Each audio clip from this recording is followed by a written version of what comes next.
നമസ്കാരം. PSC coaching ക്ലാസ്സിലേക്ക് എല്ലാവർക്കും സ്വാഗതം. നമ്മൾ ഇന്നലെ മുതൽ എല്ലാ ദിവസവും ഒരു 10 ചോദ്യം വെച്ചിട്ടെങ്കിലും ചുരുങ്ങിയത് 10 ചോദ്യമെങ്കിലും PSC ആയിട്ട് ബന്ധപ്പെട്ടിട്ട് പബ്ലിക് സർവീസ് കമ്മീഷന്റെ കോമ്പറ്റേറ്റീവ് എക്സാം എഴുതാൻ വേണ്ടിയുള്ള തയ്യാറെടുപ്പിനുള്ള കുട്ടികൾക്ക് വേണ്ടിയിട്ട് ചെറിയ ചെറിയ ചോദ്യങ്ങൾ നമ്മൾ ആരംഭത്തിൽ ഇട്ട് നിങ്ങളെ ഓൺലൈൻ ക്ലാസ്സുകൾ നിങ്ങൾ ഓരോരുത്തരും സശ്രദ്ധം കേട്ട് ഈ മത്സര പരീക്ഷയില് ഉന്നത വിജയം നേടുന്നതിന് വേണ്ടിയുള്ള എല്ലാവിധ ഭാവങ്ങളും നേരെയാണ്. അതിന് നിങ്ങൾ എല്ലാവരും തന്നെ ഈ ലിങ്ക് സബ്സ്ക്രൈബ് ചെയ്താൽ മാത്രമാണ് കാണാൻ കഴിയുക. നമ്മൾ ഗ്രൂപ്പിലിടുന്ന കാര്യങ്ങളെല്ലാം തന്നെ 24 മണിക്കൂറിൽ തന്നെ ഡിലീറ്റ് ചെയ്ത് കളയണത്. കാരണം എന്ന് വെച്ച് കഴിഞ്ഞാൽ ഫോൺ ഹാങ് ആകുന്ന ചില സാങ്കേതിക പ്രശ്നങ്ങളുള്ളതുകൊണ്ടാണ്. അപ്പൊ അതുകൊണ്ട് പരമാവധി പേര് നിങ്ങൾ ലിങ്ക് സബ്സ്ക്രൈബ് ചെയ്യുക. നമ്മുടെ യൂട്യൂബ് ചാനലില് വൺ സ്ട്രഗിൾ മീഡിയ ആണ്, അതിൽ ഓൾറെഡി അതിലുണ്ടാവും. അപ്പൊ അത് നിങ്ങൾ സബ്സ്ക്രൈബ് ചെയ്ത് നിങ്ങൾ പഠിക്കുന്നതിനേക്കാളും നമുക്ക് ഒരു ആമുഖക്കാർക്ക് വേണ്ടി 1-2 കാര്യങ്ങൾ പറയാം. ഞാൻ Sivadasan Nandiyattu, social security for the nation Janakshema Samithi പൗരാവകാശ സംരക്ഷണ സമിതിയുടെ എക്സിക്യൂട്ടീവ് ഡയറക്ടറായിട്ട് വർക്ക് ചെയ്യണം. നമുക്കറിയാം ഈ ചോദ്യങ്ങൾ പഠിക്കുന്നതിനേക്കാൾ മുമ്പ് നമ്മൾ ഇതിൻ്റെ ഒരു സ്ട്രാറ്റജി ഉണ്ട്, ഒരു തന്ത്രമുണ്ട്.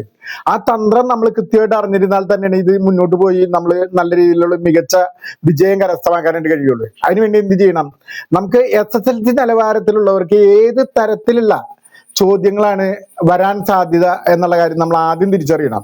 ഒരു പഠനം നമ്മൾ നടത്തുമ്പോൾ ഏത് തരത്തില് ഏത് വിഭാഗങ്ങളിൽ നിന്നാണ് ഏറ്റവും കൂടുതൽ മാർക്ക്, ഏറ്റവും ശതമാനം മാർക്ക് വരുന്നത് നമ്മൾ ആധികാരികമായിട്ട് പഠിച്ചാൽ തന്നെ പകുതി പ്രശ്നം വരികയായിരിക്കും. അപ്പൊ അതുകൊണ്ട് നിങ്ങൾ മനസ്സിലാക്കുന്നത്, SSLC നിലവാരമുള്ള പരീക്ഷയാണെങ്കിൽ 50% മുതൽ 60% വരെ മാർക്ക് ഈ കറന്റ് അഫയേഴ്സും ജനറൽ നോളജും ആയിട്ട് ബന്ധപ്പെട്ട് നമുക്കുണ്ട്. 50% മുതൽ 60% വരെ കറന്റ് അഫയേഴ്സും അതേപോലെ തന്നെ ജനറൽ നോളജും. ഈ ജനറൽ നോളജിന്റെ പ്രത്യേകത എന്ന് വെച്ച് കഴിഞ്ഞാൽ പല ജനറൽ നോളജ് ഒരു പ്രാവശ്യം പഠിച്ചാൽ മതി, അത് നമ്മളെ മെമ്മറിയിൽ കൊണ്ടുവരാന്നുള്ളതാണ്. കറന്റ് അഫയേഴ്സ് മാത്രമാണ് മാറിക്കൊണ്ടിരിക്കുകയുള്ളൂ. അത് നിങ്ങൾ തിരിച്ചറിയുക. അതിൽ നമുക്കിപ്പോൾ ഡേറ്റ് ബേസ് ആയിട്ടുള്ള കൊല്ലങ്ങളുണ്ടല്ലോ, ഡേറ്റ് ബേസ് ആയിട്ടുള്ള കാര്യങ്ങൾ, അതേപോലെ സ്പോർട്സ്, അതേപോലെ ഗ്രന്ഥകർത്താക്കന്മാരുടെ പേര് ഇതൊക്കെ കൂടി ഒരു 10 മാർക്ക് ഉണ്ടാവും. 10 മാർക്കാണ് ഇത്രയും കാര്യങ്ങളായിട്ട്. പിന്നെ അവന്റെ എക്സ്പെരിമെന്റ്സ് ഉണ്ടല്ലോ, കണ്ടുപിടുത്തങ്ങള് നമുക്കെന്ന് വെച്ചാൽ 10% മുതൽ 20% വരെ ഈ കണ്ടുപിടുത്തങ്ങൾ ഉണ്ടാവും. ഇനി മാത്തമാറ്റിക്സ്, കണക്ക് 20% മാർക്കിന് കണക്കുണ്ടാവും. അപ്പൊ 50% മുതൽ 60% വരെ ജനറൽ നോളജ് പഠിക്കുക. അവൻ ഈ പറയുന്ന രീതിയിൽ ഞാൻ നേരത്തെ പറഞ്ഞ പോലെ തന്നെ ഓരോ കാര്യങ്ങളും കൃത്യമായിട്ട് അറിയാന്നുള്ളതാണ്. അത് SSLC നിലവാരമുള്ള LD ക്ലർക്ക് തസ്തികയിലേക്ക് വരുന്ന മാർക്കിന്റെ ആനുപാതികമായിട്ടുള്ള കണക്കാണ് നമ്മൾ പഠിപ്പിച്ചത്. ഇനി ഡിഗ്രി തലത്തിലുള്ള ആനുപാതികമായിട്ടുള്ള കണക്ക് എന്താണ്? ഡിഗ്രി തലത്തിലെ കണക്കിന് 20 മാർക്കാണ് വരുന്നത്. കണക്ക് അതിന് ഗ്രാമറും വക്കാബലറി ഉണ്ടല്ലോ, വക്കാബലറി എന്ന് പറയുമ്പോൾ അർത്ഥം പറയുന്ന ഒരു ഇതുണ്ട്, അതിനെല്ലാരും കൂടി 20 മാർക്കാണ്. മലയാളം ഗ്രാമറായിട്ട് ബന്ധപ്പെട്ടിട്ട് 10 മാർക്കാണ് വരുന്നത്. കലാകായിക സാഹിത്യമായിട്ട് ബന്ധപ്പെട്ടിട്ട് വരുന്നത് 10 മാർക്കാണ് വരുന്നത്. കണ്ടുപിടുത്തങ്ങള് എക്സ്പെരിമെന്റ്സ് ആയിട്ട് ബന്ധപ്പെട്ട് വരുന്നത് 5 മാർക്കാണ് വരുന്നത്. ഇങ്ങനെ നമ്മൾ ഈ ഡിഗ്രി ലെവലിലും LDC ലെവലിലും പഠിക്കുന്ന കാര്യങ്ങൾ കൃത്യമായിട്ട് ഓരോ വിഭാഗത്തിനും ഇത്ര മാർക്കാണെന്ന് അറിഞ്ഞുകൊണ്ട് നമ്മൾ പഠിക്കുക എന്നുള്ളതാണ്. അറിഞ്ഞുകൊണ്ട് പഠിച്ചില്ലെങ്കിൽ ബുദ്ധിമുട്ടാണ് യഥാർത്ഥത്തിൽ. അപ്പൊ ഞാൻ 1-2 കാര്യങ്ങൾ മാത്രം സൂചിപ്പിക്കാം. ഞാൻ Sivadasan Nandiyat, one struggle media. നിങ്ങൾ പരമാവധി പേര് സബ്സ്ക്രൈബ് ചെയ്യണം. കാരണം എന്ന് വെച്ചാൽ കുട്ടികൾ ചെറിയ കാര്യങ്ങളെങ്കിലും അറിഞ്ഞിരിക്കട്ടെ. നമുക്ക് 10 ചോദ്യം ഒരാള് തികച്ചും സൗജന്യമാണ്. എപ്പോൾ വേണമെങ്കിലും നമുക്കിത് സംശയങ്ങൾ ഉണ്ടെങ്കിൽ പരമാവധി സംശയങ്ങൾ ദൂരീകരിച്ചുകൊണ്ട് മുന്നോട്ട് പോകാനായിട്ട് കഴിയും.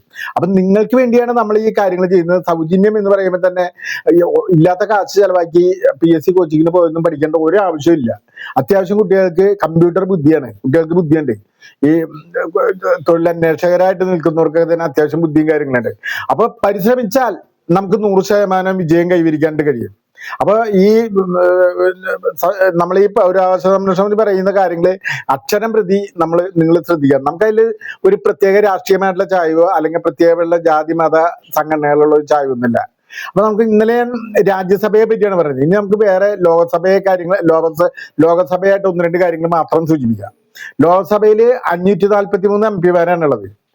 ലോക്സഭയില് സ്പീക്കർ 543 MP ഒരു ആംഗ്ലോ ഇന്ത്യൻ പ്രതിനിധി ഉണ്ടായിരുന്നു, അതിപ്പോ നിലവിലില്ല. അപ്പൊ 543 മെമ്പർമാരില് ശരിക്കും പറയണമെങ്കിൽ ഈ സ്പീക്കർ ഉണ്ട്. നമ്മുടെ സ്പീക്കർ ഓം ബിർലയാണ്. ഓം ബിർള എന്ന് പറയുന്നത് രാജസ്ഥാനിലെ കോട്ട നിയോജക മണ്ഡലത്തിൽ നിന്ന് മത്സരിച്ച് പാർലമെന്റ് നിയോജക മണ്ഡലത്തിൽ നിന്ന് മത്സരിച്ച് ജയിച്ച ഒന്നാളാണ്. ഇന്ത്യയിൽ 28 സംസ്ഥാനമുണ്ട്, 8 കേന്ദ്രഭരണ പ്രദേശമുണ്ട്. പഞ്ചാബിന്റെ തലസ്ഥാനം ഹരിയാന തലസ്ഥാനം ഒന്ന് തന്നെയാണ് നിങ്ങൾ ചിന്തിക്കണം. ചണ്ഡീഗഡാണ്. പഞ്ചാബിന്റെ തലസ്ഥാനവും ഹരിയാനയുടെ തലസ്ഥാനം ഒന്നാണെന്നുള്ള കാര്യം നമ്മൾ ചിന്തിക്കുക എന്നുള്ളത്. കുറച്ച് കാര്യങ്ങൾ മാത്രമേ ഞാൻ പറയുന്നുള്ളൂ. പിന്നീട് അടുത്ത ക്ലാസ്സുകളിൽ ഞാൻ ഇനിയിപ്പോ ആമുഖമായിട്ട് മറ്റുള്ള കാര്യങ്ങളൊന്നും തന്നെ പറയാനില്ല. എല്ലാ ദിവസവും ഒരു 10 ചോദ്യം വളരെ തയ്യാറാക്കി 100% എക്സാമിന് വരാനുള്ള സാധ്യതകളായിട്ട് ബന്ധപ്പെട്ടിട്ട് 10 ചോദ്യങ്ങളും 15 ചോദ്യങ്ങളും 20 ചോദ്യങ്ങളൊക്കെ നിങ്ങളുടെ മുന്നിൽ ഞങ്ങൾ അവതരിപ്പിക്കും. അത് അവതരിപ്പിക്കുമ്പോൾ നമ്മൾ എന്ത് ചെയ്യണമെന്ന് വെച്ച് കഴിഞ്ഞാൽ പരമാവധി സബ്സ്ക്രൈബ് ചെയ്യുക, പരമാവധി പേരിലേക്ക് എത്തിക്കാനുള്ള സംവിധാനം. Sivadasan one struggle media. Okay, thank you.